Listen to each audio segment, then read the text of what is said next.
Wow, it's been some time since I've made a video, like a long time. Um, Lots of things have happened, like making a new server and working on texture pack, and so yeah, this is 1.8 server that me and my nephews play on, and it's been a lot of fun working on a lot of projects, done a lot of projects, and I'm gonna showcase one for you. This project right here, um, which is quite a big build, but it was a lot of fun.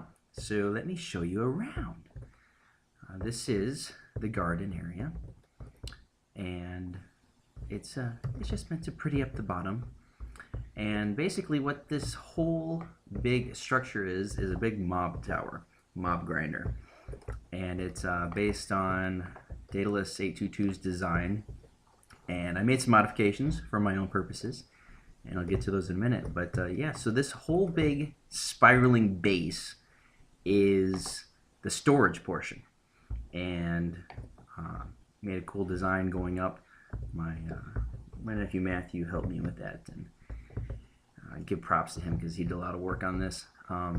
So yeah, as you can see, storage goes up quite high. There's figured it out. There's If this entire thing filled up, it would be over, I think it's over 2.2 million things that would fill it up with.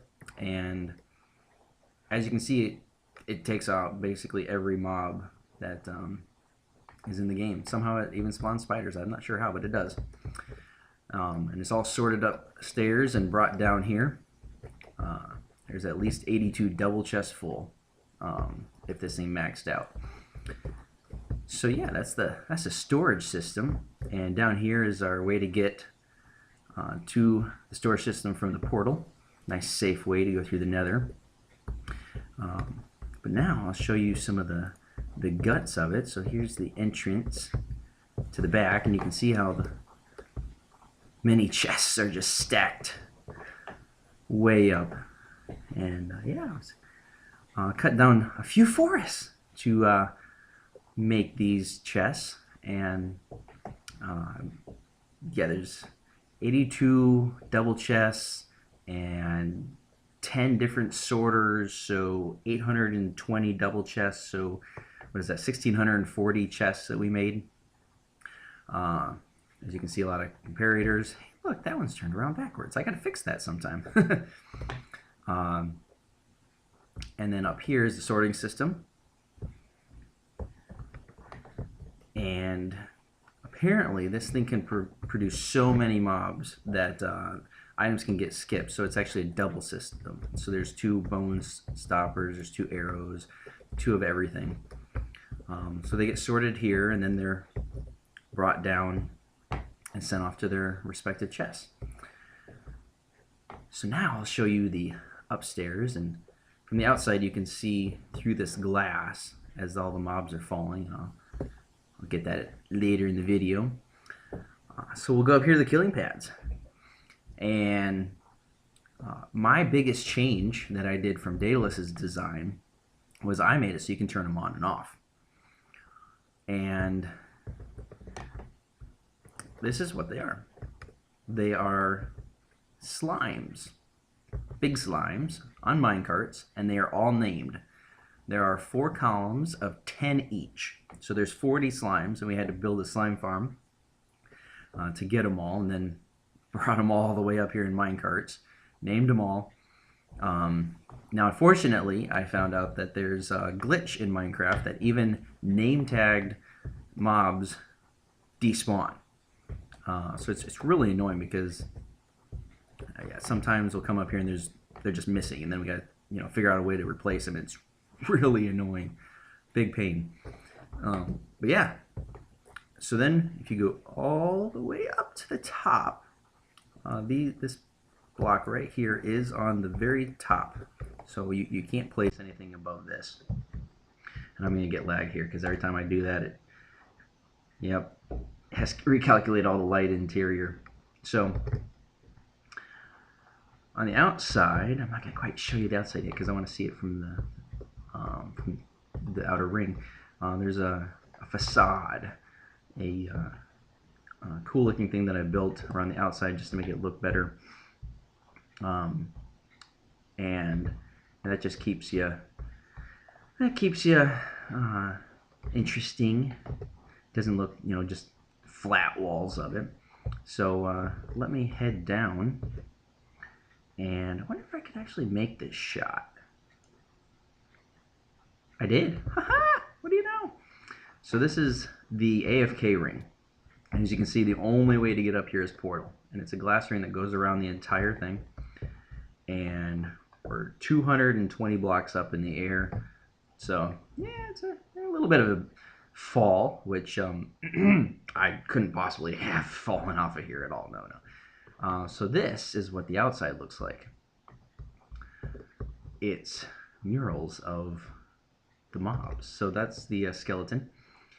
And basically I went in and I figured out how to make them look like the mobs in the game as best as I can, using colored glass and wool behind it to give me a bunch of different colors. So there's the creeper, and let's see if we can go all the way over here. This is one of my favorite sides, actually, is the witch. So yeah, you can see the colors difference behind. So this is all purple glass, but behind it is like purple and black and light gray, and it gives all that nice variance that makes it really pop and look like the real thing. And this ring is set exactly 24 blocks away from the closest slime pad. And there's a zombie. He's a cute little zombie. I would kill him if he was real, yes. And so no matter where you stand on this, you're getting the best possible AFK. Of course, most naturally, you're going to stand by the portal because that's, the easiest. And if you notice down there, that's our main base that we're working on. And once we get that completed, I'll showcase that. But yeah, this is a pretty cool build. So I'm just gonna head through the nether and turn it on. If you may have noticed, all the blocks look different. I actually created this texture pack. It's not complete. As you can see, the items are not all done. All the blocks are done, and a lot of the mobs are done.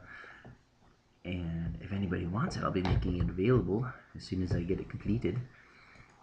So yeah, let's go up here and turn it on, and I will cut to when I'm up there because it's a long walk up there. Alright, this is gonna lag like crazy.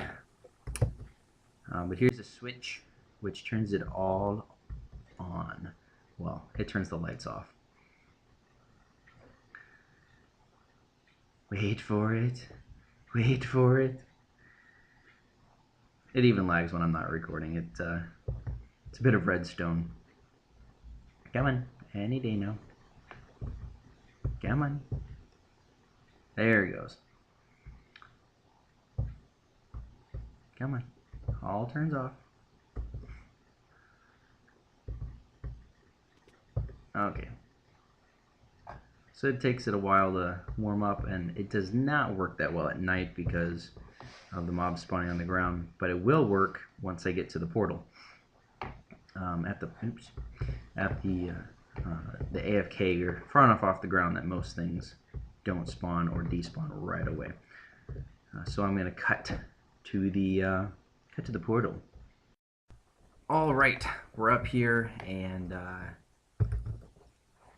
watching the farm, and it's turned on, and you can see that they are falling. It's daytime out, so it's going to go pretty quick. You can't see very well from here, so I think I'm gonna go back down in there, and when you're in there, you see it a lot better. So yeah, I'll just be right back. All right, I'm up here, and as you can hear, the mobs are raining down. So yeah, as you can see, there's a spider. He hasn't gotten knocked off yet. Creeper, skeleton, another skeleton. Yeah, so it's got a pretty good rate of droppage. Just raining down around us. That was an Enderman. Creeper, zombies. Yeah, it's really getting warmed up now. Now she's really cooking. Couple of skellies. Yeah, so this is just how it runs all the time. Unless you, of course, you turn it off.